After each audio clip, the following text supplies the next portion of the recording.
What you got to say about Project 2025? Have you heard of Agenda 47? Say what? Agenda 47.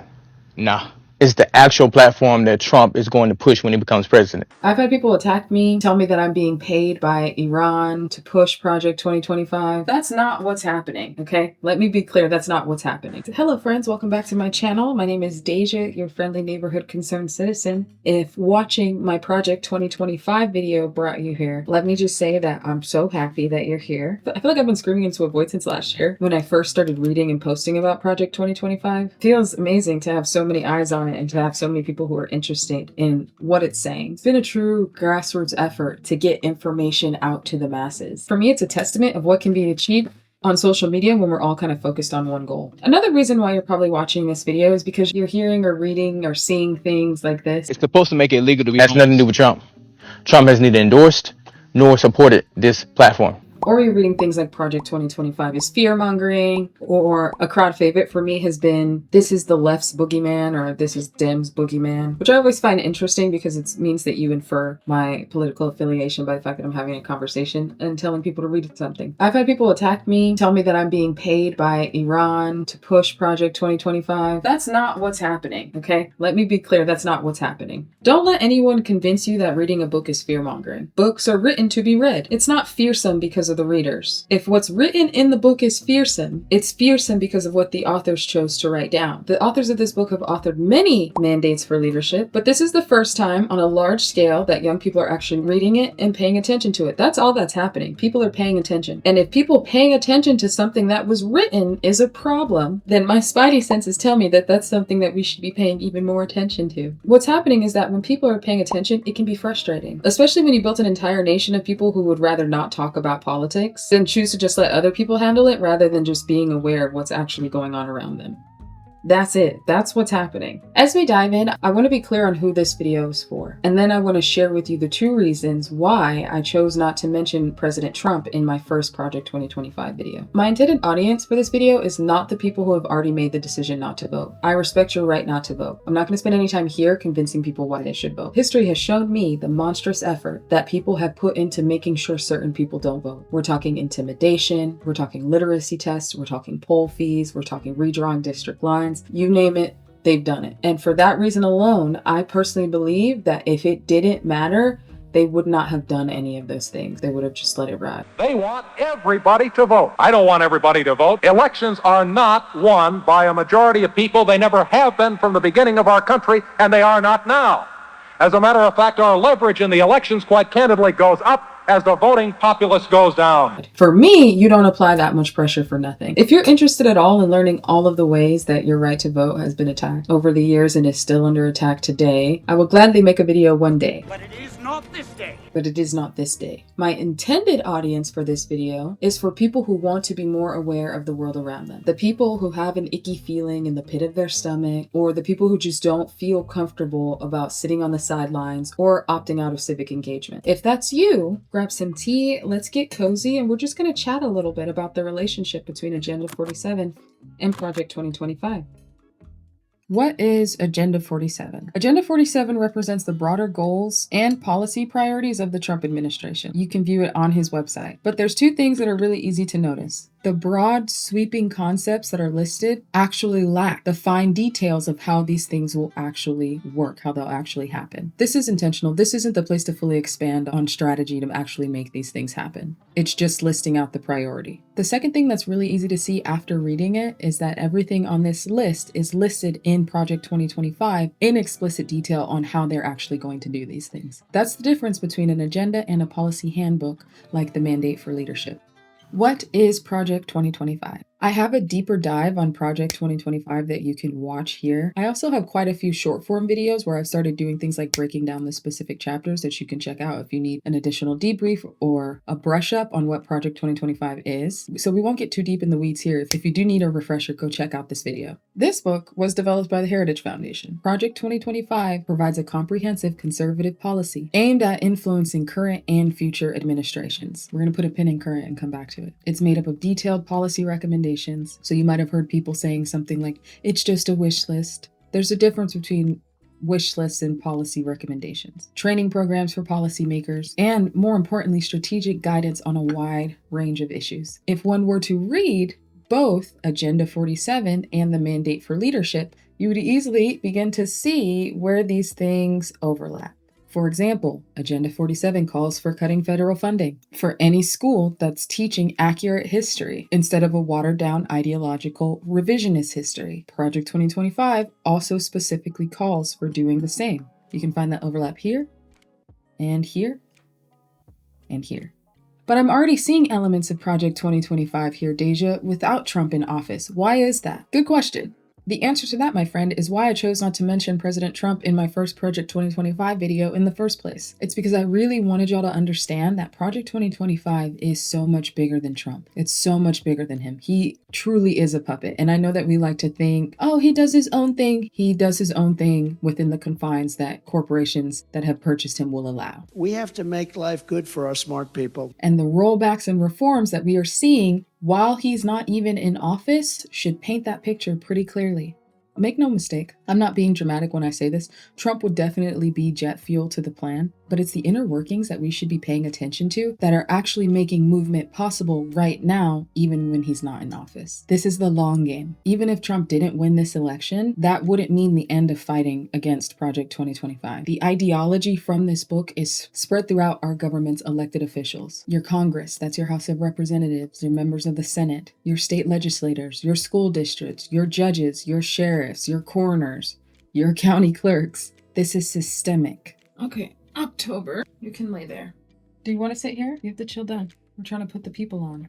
Okay, if I'm being 100% with you, we are up against corruption on all levels. Doesn't matter what your political party is, it's there. And in my honest opinion, solely focusing on Trump and the presidential election is like going to the beach in 90-degree weather, laying down on your giant beach towel and only putting sunscreen on your face. How can that be? The authors of the Heritage Foundation are just a conservative think tank.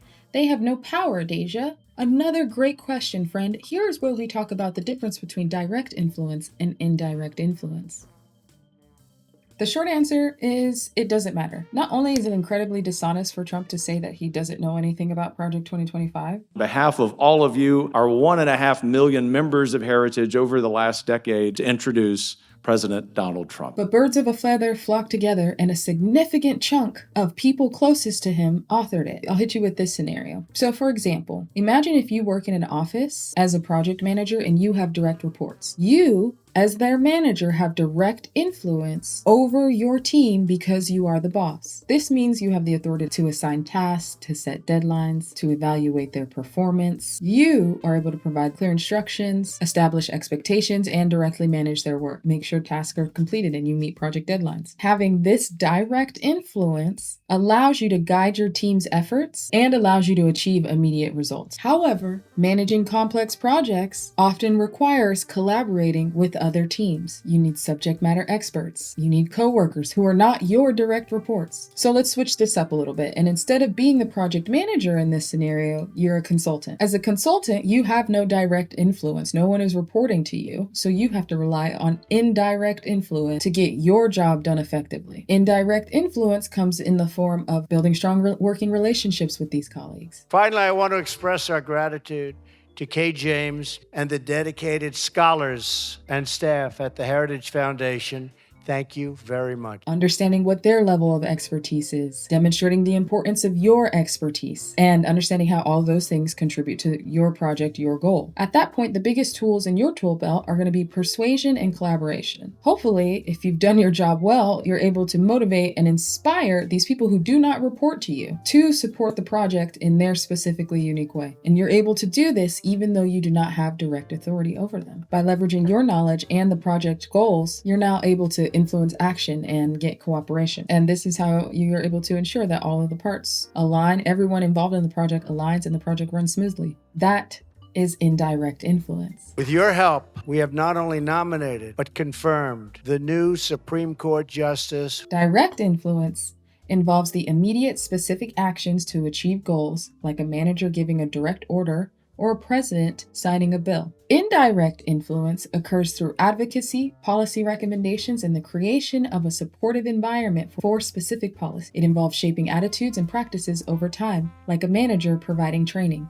Think tanks, interest groups, advisory panels, they all often exert this type of influence by shaping public opinion, providing research, media appearances, and one of the biggest tools of them all, lobbying. All of these tools are in the tool belt of people who use indirect influence to get laws passed, to sway public opinion. And I think it's important for Americans to really truly understand that ideology that can be bought and paid for is what influences our laws. But Elon endorsed me the other day. Again, I know that we like to believe Trump makes his own rules and he's not going to listen to anybody, but at the end of the day, he can't know everything. It's impossible. Understanding that a president more often than not relies on various government offices, agencies, advisors to gather the information needed to make important decisions and policies. Think of this process like outsourcing. We're delegating tasks and responsibilities to and from other departments, each with a specific level of expertise. For example, the Department of Defense provides insights on military matters. The Department of the Treasury offers economic and financial data. The Department of State provides foreign policy information. This delegation ensures that the president receives specialized, detailed, accurate information from the experts in each field, which allows the president to cover more ground. He is not a standalone figure making his own decisions. A fantastic question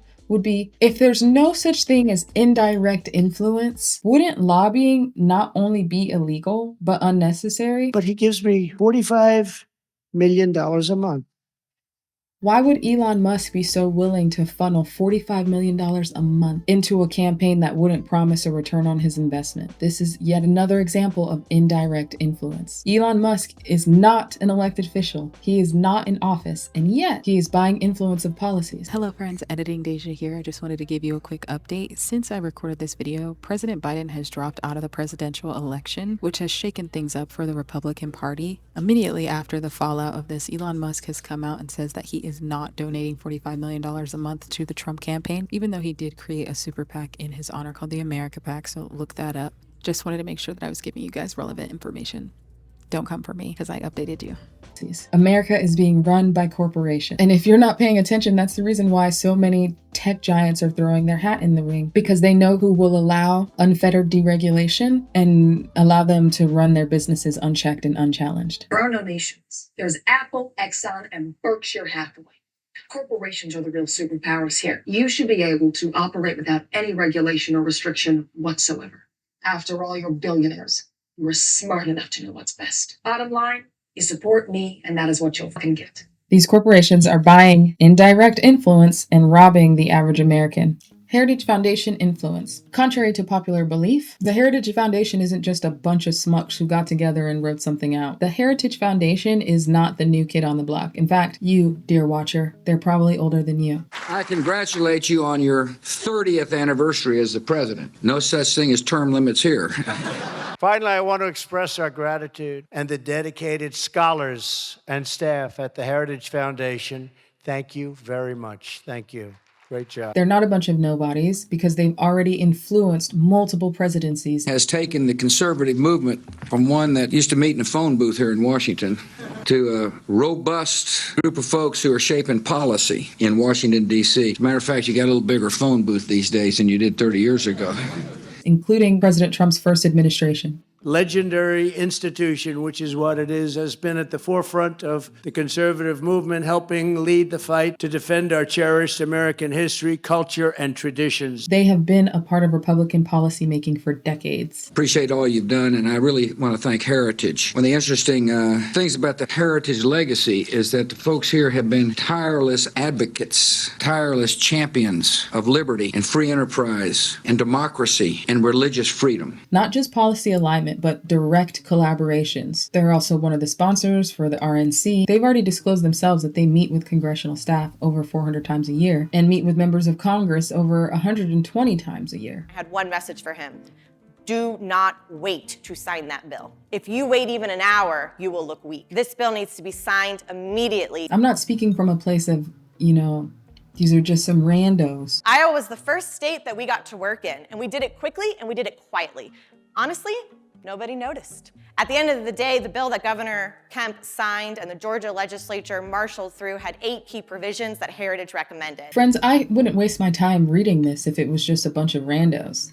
We're working with these state legislators to make sure they have all of the information they need to draft the bills. In some cases, we actually draft them for them, or we have a sentinel on our behalf give them the model legislation. So it has that grassroots, from the bottom up type of vibe. Trump's administration already adopted numerous policy recommendations, tax cuts, economic policy, conservative judicial appointments. Whenever someone tries to dismiss the authors who wrote this, it lets me know that they're not really understanding how this was a collective effort of over 100 conservative groups all across the aisle. They may not always align with things or how to go about it, but for the most part, they're on the same page within a political framework. If you haven't been living under a rock, you've already probably seen several recent Supreme Court decisions. These decisions are reflected in the conservative policies of Project 2025 and Agenda 47. These decisions align with the broader scope and strategic vision that's being promoted by these conservative blueprints. I really dislike the phrase missing the forest for the trees, but that is what is happening, which is why what's probably even more important than what's happening at the federal level is what's happening right now at the local level. The Oklahoma State Department of Education recently announced a complete overhaul of the state's social studies standards. The list of people who will craft the new standards for an entire state includes radio talk show host Dennis Prager. He's a co-founder of PragerU, short for Prager University. I'd like to point out that Prager University is non-accredited and they create political propaganda content targeted towards children, and it's wrapped up and sold as education. Slavery is as old as time and has taken place in every corner of the world. Being taken as a slave is better than being killed, no? On point. Another person who's going to be on the team of people who are working to create this new standard in education is the president of the Heritage Foundation himself, Kevin D. Roberts. The reason that so many anchors on MSNBC, for example, are losing their minds daily is because our side is winning. And so I come full circle in this response and just want to encourage you with some substance that we are in the process of the Second American Revolution, which will remain bloodless if the left allows it to be. Trump can tell us all day that he doesn't know who authored Project 2025 or who the Heritage Foundation is. Introduce President Donald Trump. But that's up to you to make the decision if what he's telling you makes more sense than what you're seeing with your own eyes. Honestly, just adding to that, anything that I am sharing, understand that the scientific method applies to everything. If you can't take what I'm telling you and replicate it to produce or identify a result, throw it out. If you can't look at financial deregulations or the impact of privatizing public goods or the rewriting of history, and you can't see the detrimental impacts of those things on the wider society, throw it out. Local level impact. I'm going to keep hammering how important your local elections are. Recently, you probably saw AOC bring articles of impeachment up against 2 Supreme Court justices. And in the article, she accuses them of accepting bribery in the form of gifts, along with other things. Naysayers are already calling the move impossible. They're saying she's wasting her time. One thing that I think people are missing out on is that even if it doesn't work right now, what it does is it sets precedent going forward. It sets precedent for holding the Supreme Court accountable. A lot of people hear the word Supreme and they think that no one can touch them. But in actuality, the Supreme Court is held accountable by the House of Representatives. AOC is a member of Congress. Reasonable Americans will and do believe that Justices Thomas and Alito are prone and subject to corruption, that the institution failing to punish them is broken, and that consequently, their impeachment is a constitutional imperative. She was elected and in this case is representing the voice of her voters. And if more people at the local level chose members of the House with the understanding that you expect them to hold the line on accountability, on justice, or they won't have a job anymore, imagine how many more of your representatives would be making movement. But it starts locally. Okay, but what now? Y'all know I'm not going to load you with a bunch of information and just leave you hanging. So welcome to our working session. I have local elections in a few weeks and I just want to make sure that I'm informed and that nothing is getting left out. I already know who my local representatives are, but we're just going to do a second dive in. I want to make sure that we're not just going off headlines or how candidates make us feel. What are their actual policies? What are they doing? What are they doing out in the community? It's just cold, hard facts. Reality as it is, not as we want it to be, but what it is. I'm going to show you how to identify your local representatives, research their policy. if possible, their voting records, their backgrounds, and their social media presence. This type of preparation going into your local elections is going to help you out so much. But wait, there's going to be a prerequisite to this. Before you do anything, I want you to take the time to ask yourself, what are my values? What do I expect out of my government that I pay taxes to? Recently, I was in a civics class. It was the first question that the teacher asked, and I shared what I expected from my government. I expected security. I expected a healthy population. I expected an educated population. I expected resources. This is what I expected my taxes to go to. And people often infer what my political affiliation is, and I could tell that this gentleman was doing exactly that, because everything that I said, he felt the need to say almost like the exact opposite of. I would say something, he'd be like, I want less of that. And I was just like, okay, all right, brother. I could tell my answers were annoying him, and he wanted as little government as possible, which I had no qualms with. But what did make me give him bombastic side eye was when the subject of public goods came up. He then complained about 20 minutes for having to drive to the next town over to go to the library. And I was shocked because I realized in that moment, things that were important to him were not being represented by his local government. And that was impacting his life enough to where he was actually upset about it. He was upset enough to derail the class for a significant portion of time. I could tell that it's deeply affecting him that he had to go this far for this library, and he had relied on it for certain things. But he couldn't close the gap. And in his mind, he thought that wanting your government that you pay taxes to take care of you in certain ways was dependency at best and government overreach at worst. So rather than be like this person, actually articulate your interests. What's truly important to you? Is it important for you to have a public library? Is it important if a tree falls down that you have the city come down and help you remove the tree? Or do you want to rely on your friends and neighbors? Is it your city's responsibility to fix potholes, or is it your personal responsibility that you should just drive around it? What are your values? Truly, not what you're told has to be your values or the values that you adopted from your family. What's important to you? What do you expect from your government? Once you have this figured out, proceed to step one. Step one, identify local representatives. So right now we're going to use commoncause.org. All you have to do is enter in your address and it will pull up the results for the representatives in your specific area. We can see, based upon my address, who my commander-in-chief is, and you can sort by federal, state, and local. So we're focusing specifically on state and local.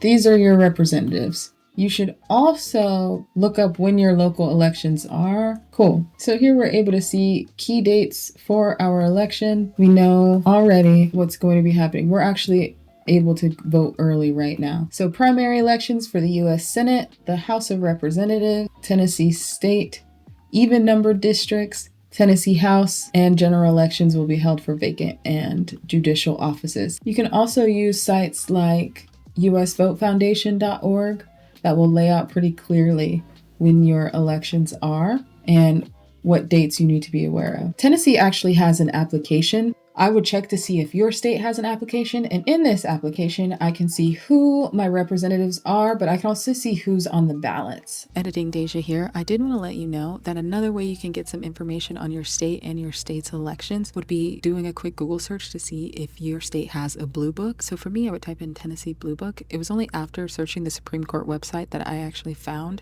this blue book, and it's completely free of charge. Your representative is going to send it out to you, but it lists everything that you need to know specifically about your state and your state's election. They come out every year, so this is the one for 2023 and 2024, but it breaks down everything, and this is going to be specific to your state. So I would do a quick Google search if you need some more information to see if your state has that.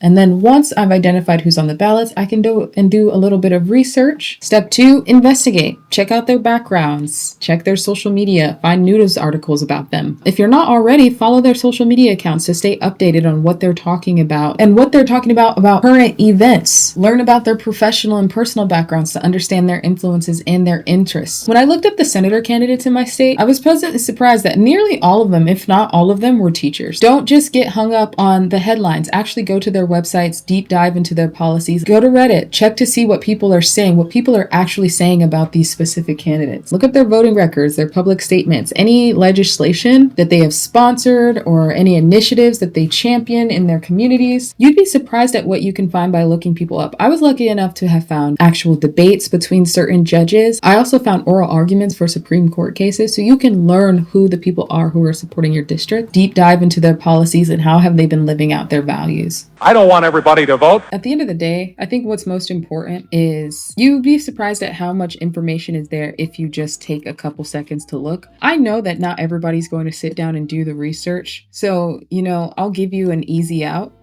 Rule of thumb is if somebody's already been elected multiple times, or you notice that they're spending a significant amount of their time clapping back or being edgy or being just everything that we don't really need in a political candidate, swap them out. Swap them out.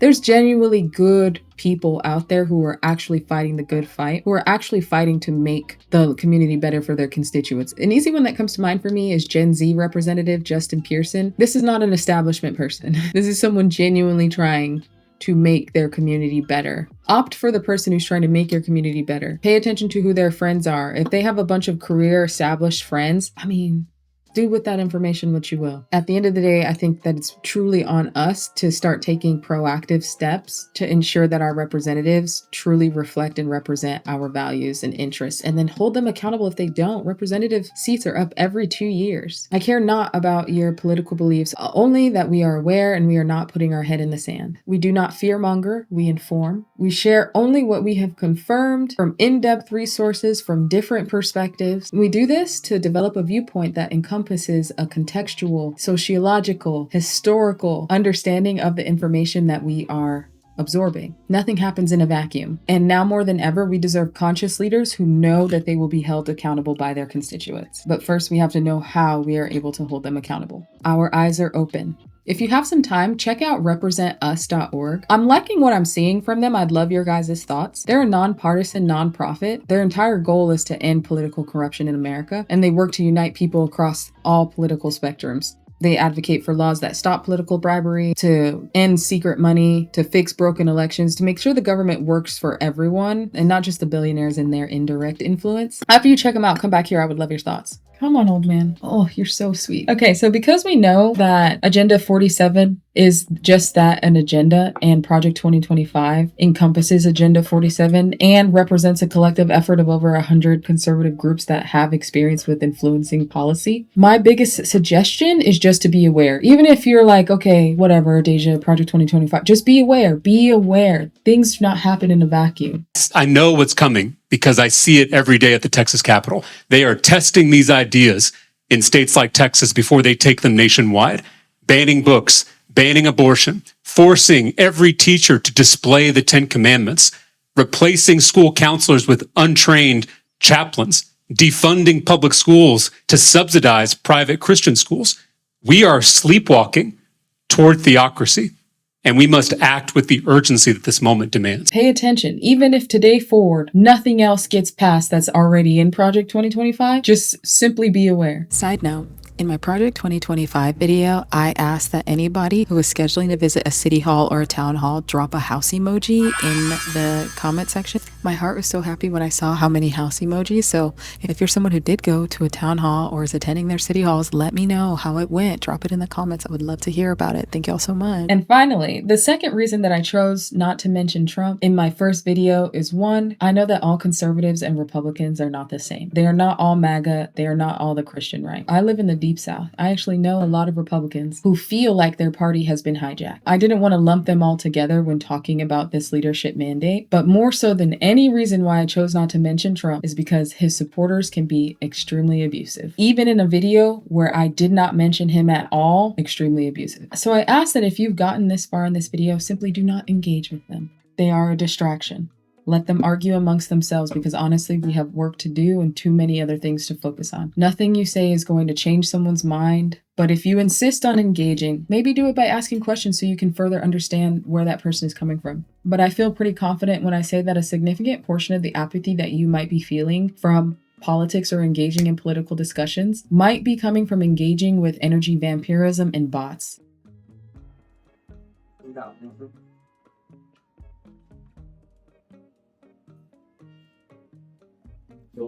Know who your audience is. The hate that comes my way just as a result of simply talking about this book or talking about politics from this group just truly gets to be too much. And I didn't realize how much it was affecting me until I realized that I wasn't creating the things that I loved. I found myself pulling back from creating those things. I'm not trying to convince anyone to turn away from their choices. Nothing I say in this video would even make that possible. I'm not trying to sway you to vote any specific way. I just want you to be aware. You won't have to do it anymore. 4 more years. You know what? It'll be fixed. It'll be fine. You won't have to vote anymore, my beautiful Christians. I love you, Christians. I'm a Christian. I love you. Get out. You got to get out and vote. You won't have to vote anymore, my beautiful Christians. I love you, Christians. I'm a Christian. I love you. Get out. You got to get out and vote. In 4 years, you don't have to vote again. We'll have it fixed so good you're not going to have to vote. I want you to focus only on developing your media, political, and financial literacy instead of allowing people to make decisions about your life without your input. We're almost done October. That's always been the goal. That's what the goal always will be, is making sure that we are educated in the world around us and that we are sharing the collective responsibility of our civic engagement. Arguing with people who have already made up their minds a long time ago is only going to frustrate you to the point of disengagement and apathy and exhaustion. The precondition for learning is the desire to learn. Without it, it's simply not possible. But we have to accept reality as it is, not as we want it to be. And only then, after accepting where we actually are, the cold, stark reality, only then can we take action towards an actual vision or an actual goal. Only then. Focus on your local community. Focus on developing your literacy. Focus on local engagement. That's all I got for y'all. If you found this video helpful, like, subscribe, comment your thoughts. Let's continue to raise awareness and make informed decisions together. I will see you in the next one.